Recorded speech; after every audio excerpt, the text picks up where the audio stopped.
Hello everyone and welcome to Vlinko's channel. In today's video, I will guide you through the steps to fix the error hexadecimal 807016A, where the cloud file provider is not running on OneDrive and Windows 11. And now let's get started.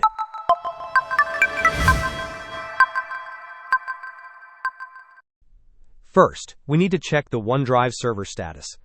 You can do this by searching for OneDrive server status directly in your Windows search bar and pressing Enter. This will usually provide immediate information on whether OneDrive is operational. Alternatively, you can visit websites like Down Detector to see if there is an ongoing service outage affecting OneDrive.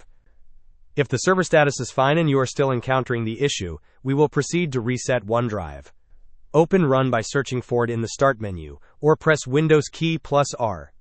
Then copy the command I left in the comment section and press Enter. After that, open OneDrive again and the problem should be resolved. Hope this was helpful. Don't forget to like and subscribe if you enjoyed. As always, thanks for watching and I will see you in the next video.